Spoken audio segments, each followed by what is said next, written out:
Hii ndo naogopa. So kama ni challenge, so hizi ni lyrics. Ni lyrics ama ni lyrics? Lyrics. Nategemea mwalimu wako wa kizungu ni nani. So tuko na lyrics fulani hapa za different artists. So kuna akina Njerai, Sauti Sol, nini akina Motoria and those kind of people, yeah. Mimi nakuonaga uko na wasanii. Watu watakuwa disappointed akiko. Ndio hii content inifurahishi. This is not good content for me. No, it might incriminate you. It might put me in. I know, bro. It's crazy, but okay. Juu yako tu, acha tuifanye. So these are some of your friends. So acha tuanze tuna iko hapa juu. Tunachagua randomly as we figure stories. So hapa kuna Sauti Sol, ngoma ya Kuliko Jana. Yeah, so do you remember this song? Kuliko Jana. Bwana ni mwokozi wangu. Jana ni kiongozi wangu. Ananipenda leo kuliko jana.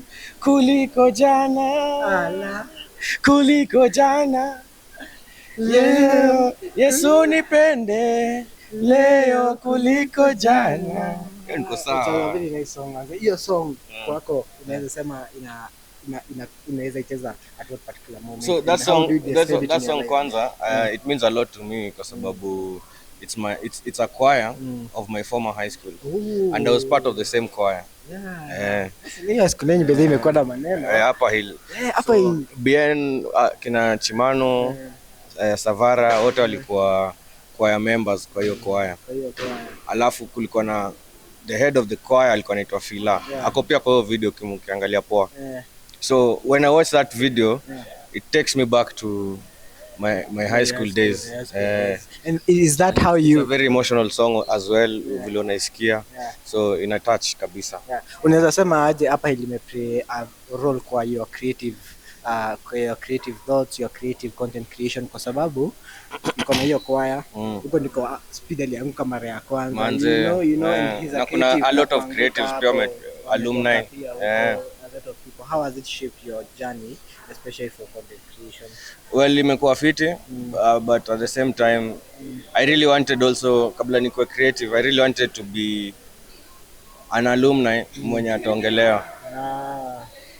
So hii journey yangu ni God tu ameiweka in that direction, but pia the fact that tunatoa creatives wengi kutoka hapa Hill, other students and other people coming up pia wana feel it's possible. Kila mtu anaweza kuwa creative, so that's why I think kuna hiyo momentum to we want to be your high school yenye inatoa creative, so mtu anajituma pia kwa creative.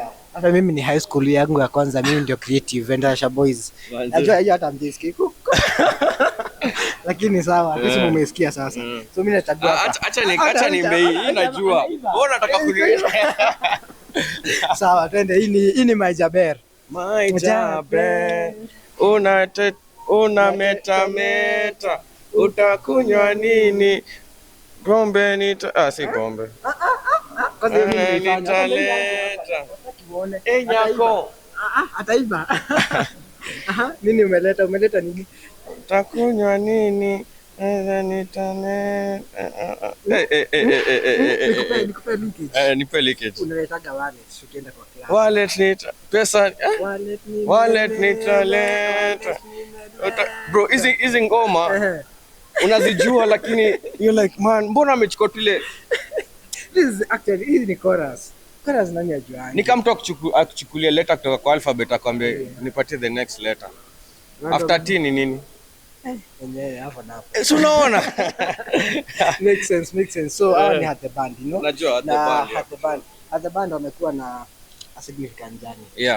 Nimeona pia ukiwa document one day of their, nimeona wamejaribu pia kuseparate. Do you think it has been a very good thing for them as they try to branch out, kila mtu afanye kitu yake individually, or do you feel like as a team is when they make the best impact? Hata ukiangalia I feel that still together. Walikuwa tour Europe the other day. Together as a group. Sioni kama wamekosana ama wamebreak. Kutoa ngoma individually. I think hiyo ndo direction pia all people in groups wanaenda. Hata Yohaya anatoa ngoma zake, but as Watendawili they also doing songs together. akina Sauti Sol, kila mtu ako kivyake, lakini they all come back together as Sauti Sol during Soul Fest. So ni kitu iko, it's a trend and it's happening sahi kwa industry, so I don't see anything wrong with it. Ina grow industry ama kuna vile ina grow industry na ina grow. So think of it this way. As at the band wametoa ngoma pamoja. And then as Modekai pia ametoa ngoma kivyake. So this make the biggest impact. Hizo ni ngoma mbili different na zote ziko na zote ni more songs kwa playlist yangu, which is okay. It is okay. Mimi kama consumer niko sawa. Unajua musical group wase usema kuna ile mmoja huachwa, you know, akiwa maybe iko stable per se. Do you think it's a challenge ama that's an individual thing? I feel like hiyo ni individual thing kwa sababu kila mtu anafaa kuget hiyo challenge. Usikuwe comfort zone, usizoee wase wengine ndio watakufanya ukuwe different. Wewe mwenyewe pia unaweza toka tu kufanya mambo yako, usiogope, unajiamini tu. So mtu yako kwa group aanze kuzoea kujitegemea. Next one. Haya, twende ya mwisho. Acha nikuchagulie hiki. Umechagua mingi. Nifanye kadi. Tuko kadi. Iko kadi kwa ni sawa. Karibu nione kama umenishangaza. Wewe unaniset. So hii ni karibu mama, sina noma my guy. Naonekana uko na noma. Uko na noma. Unaniset. Anaanza. Unaniset manze. Tuseme hiyo umeanguka. Sawa, tuendelee na swali. Uliza swali. So Charisma. Mbona nikosanisha na wasanii wewe? But iko sawa.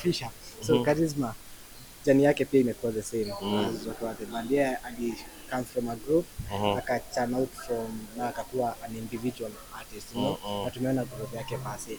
Unawezaje describe relationship yako na yeye na jani yake ya music? Charisma ni very friendly guy manze. Ukipatana na yeye the most bubbly msanii you'll ever meet. Yeye na Bien. Wasevierere mbaya bana. Kati ya wewe sasa. So Charisma individually namjua kutoka so many years akiwa ile group yake ile band. Nakumbuka ile band. Kuna time nilikuwa event organizer na nikam hire perform kwa event yangu, alafu tukachelewa kumlipa. Ilikuwa mkumbushangao kitu bata kumbukange haizi kumbuka. Unajua amedeal na mapromoter wengi. So of course siwezi kana pesa sana lakini alikuwa mkali like ungeona the other side of Charisma bro. Akiamua kuwa mkali wanzani za kuwa mkali. But bila hiyo ukali is a very good guy, very bubbly guy. Kati ya wewe na yeye nani ako na dread kali?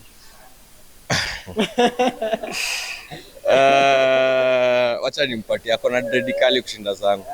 Nice, napenda hiyo. So thank you so much for talking to us manze. Haina mambo. Na bicho wako msimkujie bana, ni vile nimemwambush. Manze. He's much better than. But the najua songs zote ziko kwa Spotify. Ziko kwa Spotify. Nice. Asante sana. Ni vile tu bata na mambo. Na nilikuwa nikuuliza baadhi another question. Because now I've seen you try to promote basketball in so much ways. Kenya, you know. Why was it for you important for you to jump into basketball hype na kuipromote Kenya, because mostly basketball was not a thing that was hard? Well, nilijipata tu niko kwa hiyo culture. Hii ndio hiyo tunasema na Nairobi City Thunder. City Thunder kinataka hata mimi match. So nilijipata tu na hangout na watu wanapenda basketball, alafu one or the other I got assimilated into basketball, and then pia Nairobi City Thunder pia they are my friends na tushafanya collaborative contents pamoja. Na imekuwa too interesting work now. But generally like ukiona venye wanajituma wana market club yao, they are looking for fresh people to assimilate into basketball. Unajua not just people who love basketball. Unaweza kuwa hata upendi bake lakini wanakuvuta ndani pia wewe come enjoy the sport, come and enjoy the game. They are very hands on with their marketing. Wanajua wanapush hii brand sana, na for me na appreciate your effort. Na ndio maana siko complacent niko nao. I think pia napigia shughuli pia. Yeah, ina open up more opportunities for creators. Yes. Because nimeona kuna creators now of basketball specifically wenye wanakam na wana grow. Yeah. In that particular space. So exactly. Na wewe kama content creator ukiona pia unatengeneza, I think ina add into that vibe. Yeah, it's cool. Exactly. You know, and so much people want to now come. Exactly. So asante sana, pia mimi niko na game inakuja by the way, have one on one na tunapiga na jamaa. Umeniambia so pia nyinyi watch out, ndio? So thank you so much. Asante sana. Hiyo itakuwa noma. Ta support. Sawa. Thank you so much. Shukran sana.